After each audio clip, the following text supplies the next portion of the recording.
Hey everyone, welcome back to the Mass Retirees Weekly Update. Today's Friday, December 9th.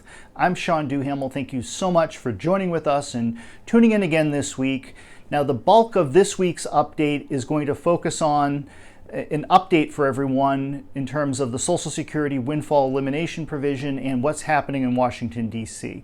But before I get to that, let me first address just a couple of other very important issues. First and foremost, a week from today, on Friday, December 16th at 11 a.m., we will be hosting our first area meeting in Central Mass since 2019, before the pandemic. We will once again be at the Elks Lodge in Auburn, Mass. Again, kicking off at 11 a.m. Our meetings run roughly 90 minutes, including Q&A. We're going to have some great door prizes for those of you who are in attendance and stay all the way through the meeting.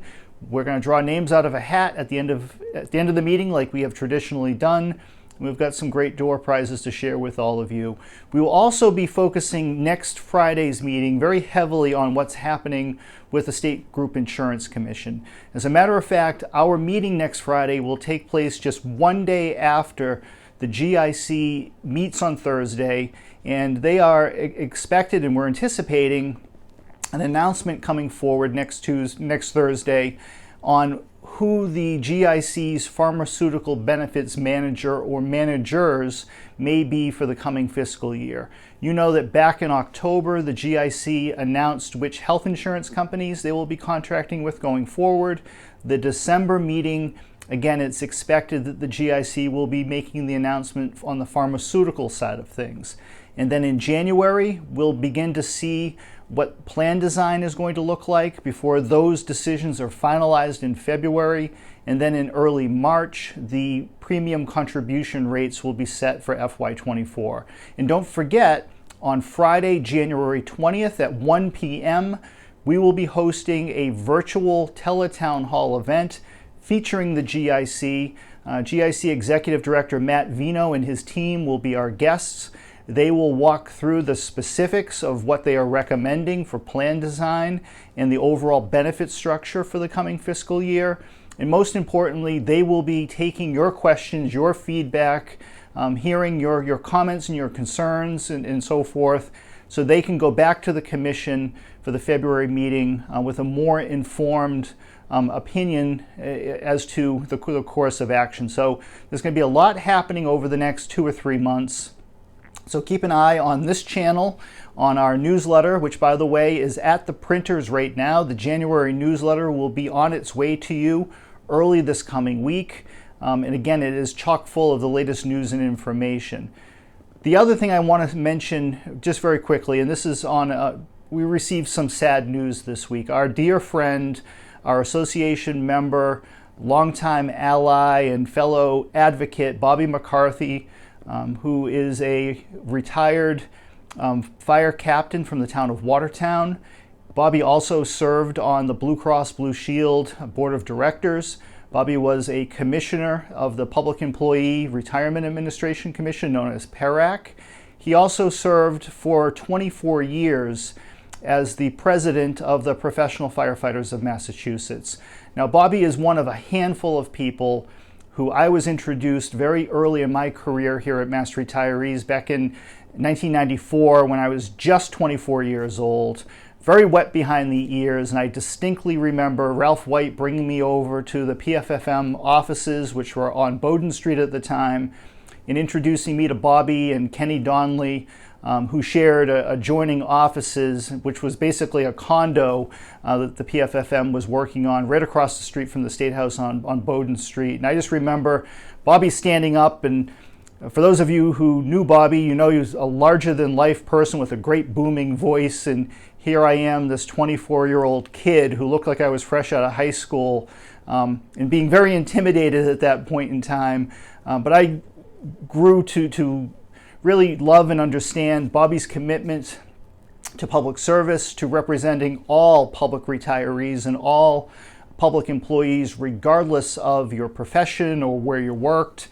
Yes, Bobby was a firefighter and he was a firefighter leader, but he was truly a leader in terms of just public policy when it comes to the issues that we care so deeply about.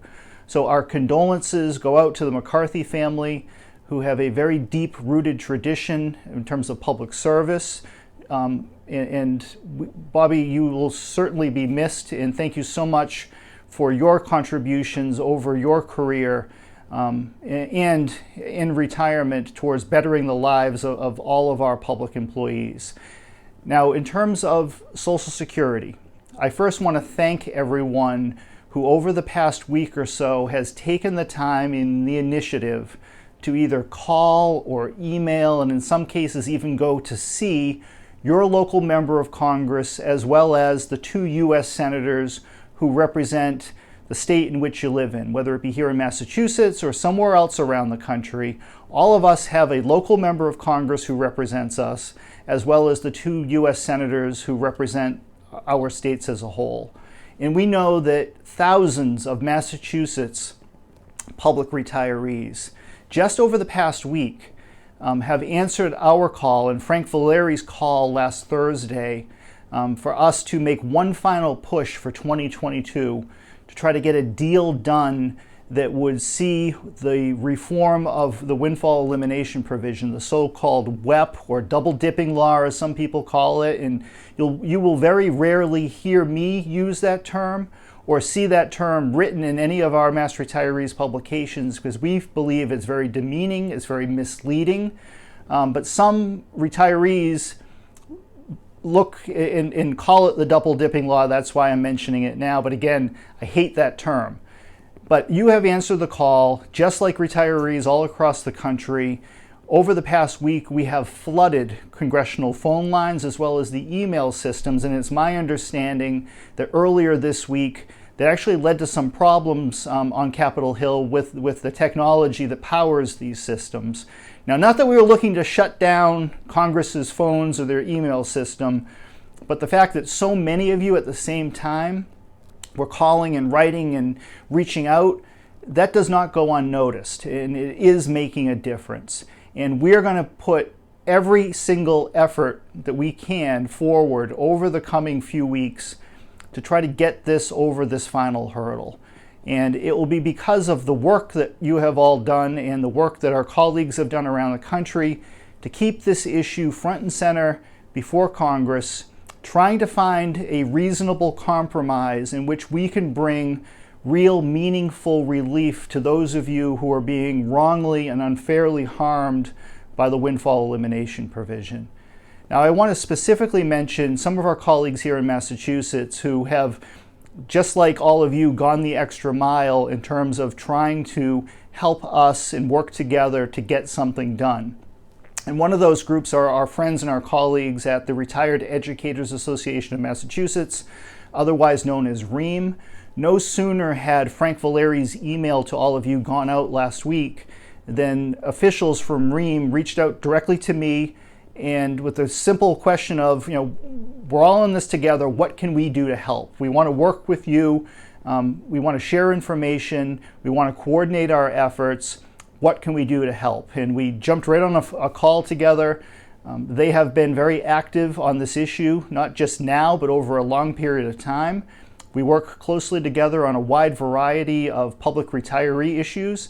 And in fact, many of our members who are retired teachers are also members of REAM. So there's quite a bit of crossover, including Marilyn Frank, who is the president of REAM. She is also a proud Mass Retirees member.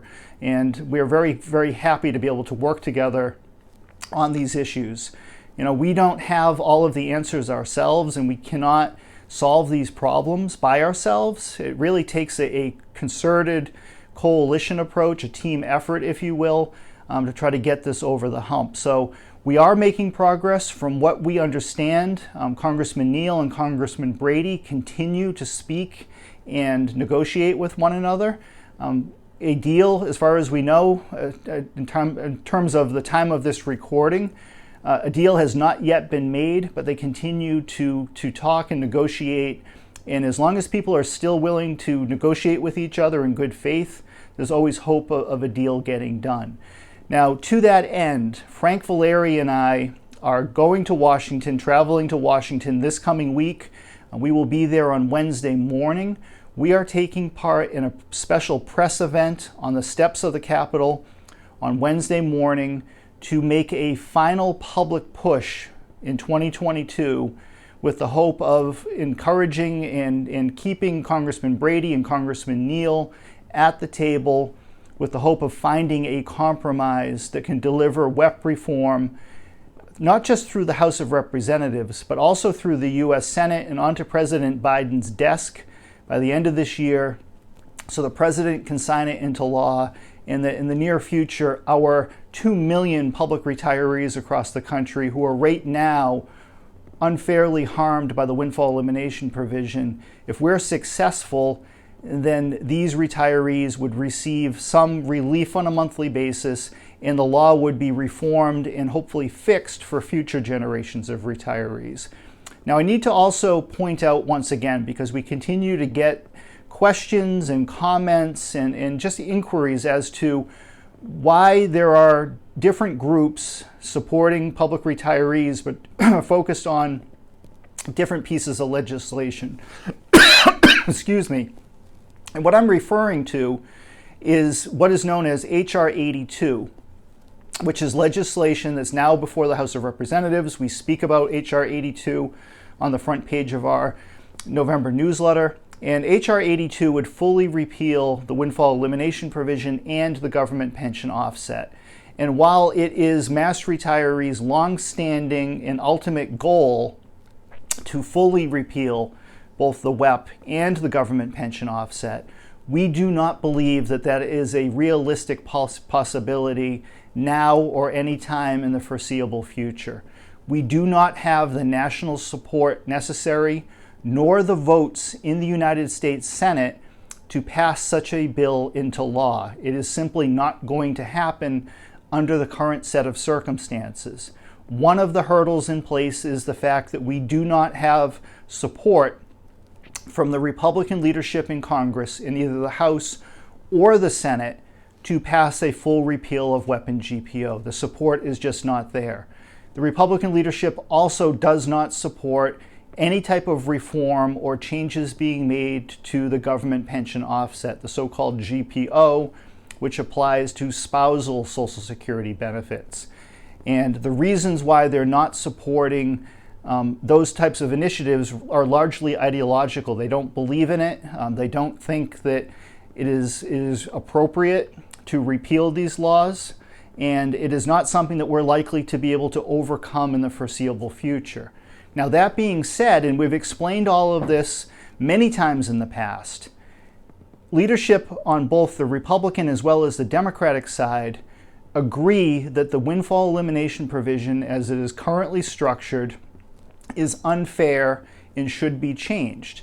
Therefore, they are willing to support a reform of the windfall elimination provision, but the WEP all by itself, not including the GPO. So as much as we would like to see these changes being made across the board for everyone and help all public retirees, the truth is that that is very unlikely to happen. And if we were to take an all or nothing approach, like some of the individuals and organizations who are supporting H.R. 82 have done, at the end of the day, we're going to end up with nothing. We are not going to be successful by drawing a line in the sand and insisting or demanding on an all or nothing position, because the U.S. Senate is going to say, well, then it's going to be nothing. They're not going to come around and support a position that would fully repeal these laws. It is just simply highly unlikely to happen. You can never say never, but the reality is that we would have a better shot at winning the Powerball or the Mega Millions game, excuse me, than passing such a bill through the U.S. Senate.